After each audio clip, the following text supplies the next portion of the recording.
Hey everybody, this is Rabbitearsblog, and we're celebrating my 25th movie review with an anime movie that has a special place in my, and everyone else's heart, The Lion King. The Lion King was an animated Disney film that was made in 1994, and is the 32nd animated feature in the Walt Disney Animated Classic series. It was also influenced by William Shakespeare's famous plays Hamlet and Macbeth, and had won 2 Academy Awards for its musical score, which were written by Elton John and Tim Rice, with the score of Hans Zimmer. Also, The Lion King is the highest-grossing hand-drawn film in history, the highest-grossing 2D animated film in the United States, and the 21st highest-grossing feature film. Wow, that's a lot of accomplishments for this film. Now, before I get into what I liked and hated about this film, I would like to give out a brief summary to this film. The film starts out with the celebration of the birth of Simba to the king of the Pride Lands, Mufasa, and Queen Sarabi. While all the animals celebrate the special occasion, Mufasa's younger brother Scar is jealous about the arrival of Simba, since this means that Scar is replaced as being the heir to the throne. So, in order to become the heir to the throne, Scar comes up with an elaborate plot to kill Mufasa, and succeeds in his plan. After Mufasa is killed, Simba runs away from the Pride Lands after Scar accuses him of killing Mufasa, and for many years, Simba refused to come back to the Pride Lands due to his guilt over Mufasa's death. But when the animals of the Pride Lands are in danger, Simba must come to terms with his true destiny and try to retake his rightful place in the throne.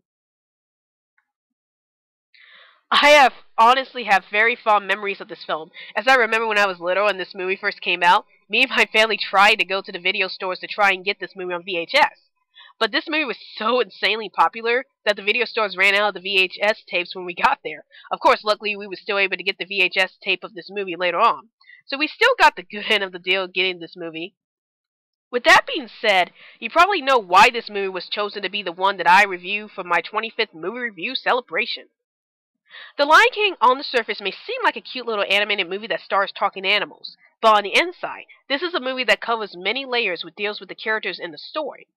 It's a story that is not only about the death of a parent and the collapse of a kingdom, but it's also a story about redemption and finding your true inner self.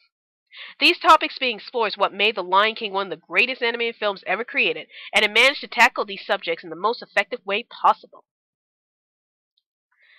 Let me just start out by saying how impressed I was with the plot of the story, as it was handled in the most ingenious way possible. This movie may seem sort of unusual for a fairy tale setting, which is what the bulk of the Disney animated films were all about during the Disney Renaissance era in the 90s. The setting of this movie is much different from the rest of the films during this era. Most of the Disney Renaissance films before this movie were set in Europe, with the exception of Aladdin, as The Lion King took place in Africa, which I found very impressive. Also, this was the first animated Disney film to be based on an original idea, rather than being based on an idea that was already created, hence the previous movies being based off a book. However, even though this was a story that wasn't based off a fairy tale per se, there are some fairy tale elements in this film. The main one being that Mufasa and Sarabi are the rulers of the Pride Lands, or Pride Rock, meaning that there is the king and the queen ruling the kingdom in this movie, which is something common in many fairy tale stories. I also love the fact that the plot of this story took some inspirations from William Shakespeare's popular works, Macbeth and Hamlet, as the plot line about Scar killing his own brother was straight out of Hamlet. But what I really loved about this movie was how each character was being presented and explored. I love the way that the movie showed us the relationship between Mufasa and Simba, as it's clear from the very beginning that Mufasa truly cares about his son Simba, and would do anything to protect him from any harm. The same is said about Simba, as he truly looked up to his father and wanted to be just like him. So when the scene dealing with Mufasa's death comes up in the movie, Simba is devastated, and the movie really did a brilliant job at showing us the true emotion being shown during the scene. Also, the audience would feel true sadness for Simba in this scene because we saw how close Simba and Mufasa were at the beginning of the movie, and having his father being taken away from him like that is truly devastating for the audience. The part where Simba was trying to wake up Mufasa after the wildebeest stampede crushed him remains to be one of the saddest scenes I have ever seen in this movie, and I still get tears in my eyes whenever this part came up. This was a truly powerful scene because imagine a child seeing their own parent being killed or dying right before their very eyes, and how frightened and saddened they are by the situation. Scar was a truly brilliant villain in this film, as he was able to easily manipulate everyone he was close to get what he wanted, to become king of the Pride Lands, even if that means killing his own brother, and then placing the blame on his nephew, who was a child at the time, which were acts that I found very appalling to say the least. Probably what made this movie so memorable to the general audience were the voice actors themselves. I love the fact that this movie has an all-star cast, voicing the characters such as James Earl Jones voicing Mufasa, Whoopi Goldberg voicing Senshi the female hyena, and a young Jonathan Taylor Thomas voicing young Simba. It's pretty obvious that all the voice actors were having a great time with this film, as they truly showed emotion doing scenes that were sad and terrifying, and were being humorous doing scenes that were lighthearted. Now, I would like to discuss one of the controversies with this film, because what popular film had not endured some kind of controversy?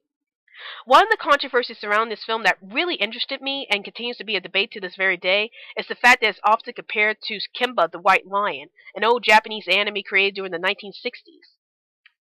Some of the comparisons being made was that both Kimba the White Lion and the Lion King dealt with the main characters being lions, and the main characters Simba and Kimba having similar names to each other. Now, I have actually seen Kimba the White Lion before, and I have noticed some similarities here and there. I personally think it was just a coincidence, since I have seen many movies where they take certain elements from other movies or TV shows. Of course, this is a subject that I'm sure that many fans will still continue to debate about for many years.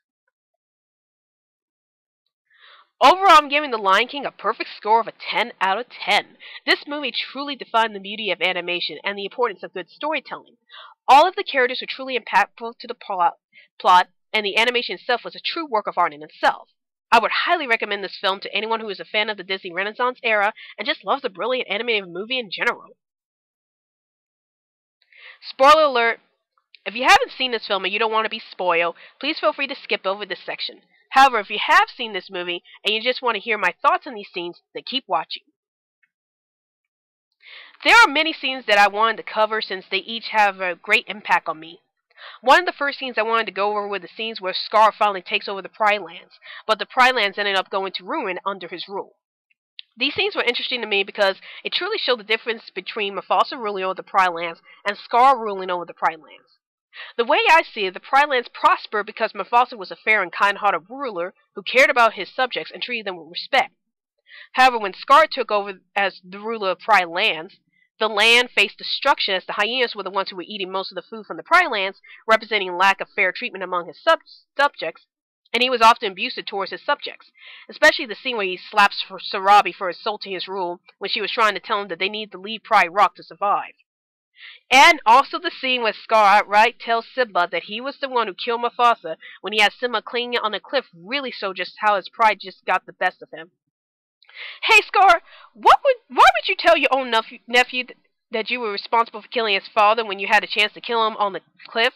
And to make things even worse for yourself, did you have to go and lie to Simba that the hyenas were responsible for everything that happened when the hyenas were right there listening to every word you just said? Congratulations, you just dug your own grave, Scar. Well, I hope you enjoyed this movie review on The Lion King, and be sure to check out more of my videos in the future. This is Rabbitearsblog, and I'll see you later.